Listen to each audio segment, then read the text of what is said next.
ഇത് ഇന്നലത്തെ വീഡിയോ ആണ് കേട്ടോ. ഇന്നലെ ആയിരുന്നു എരുമേലിയിലെ ചന്ദനക്കുടം. അതിൻ്റെ ആഘോഷത്തിൻ്റെ തിരക്കാണ് ഈ കാണുന്നത്. ഏതായാലും ടൗണിൽ ഏതായാലും ഗതാഗതം ഏതായാലും നിയന്ത്രിച്ചിട്ടുണ്ട്. പേട്ടതുള്ളലിന് ഐക്യദാർഢ്യം പ്രകടിപ്പിച്ചുകൊണ്ട് നടത്തുന്ന ആഘോഷമാണ് ചന്ദനക്കുടം. ഇതിൽ എല്ലാവർക്കും ഒന്നിച്ചാഘോഷിക്കാനുള്ള ഒരു ആഘോഷം എന്ന് തന്നെ പറയും. ഇന്നാണ് ശരിക്കും പേട്ടതുള്ളൽ നടക്കുന്നത്. ഇന്നലെയായിരുന്നു ചന്ദനക്കുടം.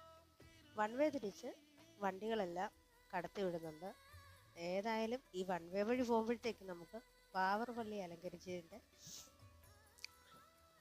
ചെറിയൊരു വ്യൂ കാണാനായിട്ട് പറ്റും. വണ്ടി ഏതായാലും റോഡ് തിരിച്ച് വിടുന്നത് കൊണ്ടാണ് ഇത്രയും തിരക്ക് കുറഞ്ഞു നിൽക്കുന്നത് കേട്ടോ.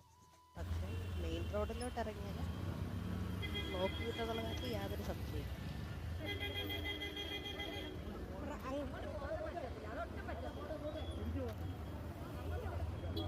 ഏതായാലും കയറിപ്പോയ വഴി മെയിൻ റോഡ് പോകാൻ പറ്റത്തില്ലെന്ന് അവിടെ പോലീസുകാർ പറഞ്ഞു. അപ്പം ഞങ്ങൾ വന്ന വഴി തന്നെ തിരിച്ച് വന്ന് വണ്ടി എവിടെയെങ്കിലും പാർക്ക് ചെയ്യാന്നുള്ള ഉദ്ദേശത്തിലേക്ക് പോയി കേട്ടോ.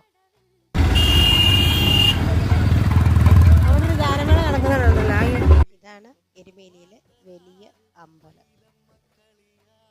വണ്ടി വെച്ച് ഇങ്ങോട്ട് നടക്കുമായിരുന്നു.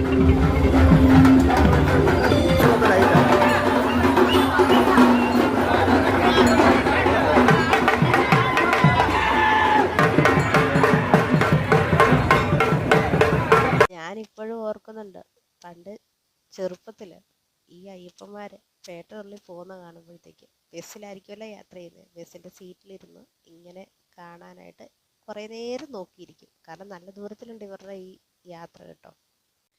മുമ്പേ വണ്ടി ഓടിച്ച് പോകുമായിരുന്നെങ്കിൽ പള്ളിയുടെ മുമ്പിലേക്ക് ചെല്ലാനായിട്ട് എളുപ്പമായിരുന്നു. പക്ഷേ പോകാനൊരു മാർഗവും ഇല്ലാത്തത് കൊണ്ട് ഞങ്ങൾ വണ്ടിയുടെ അടുത്ത് പാർക്ക് ചെയ്തിട്ട് നടന്നാണ് പോകുന്നത് കേട്ടോ.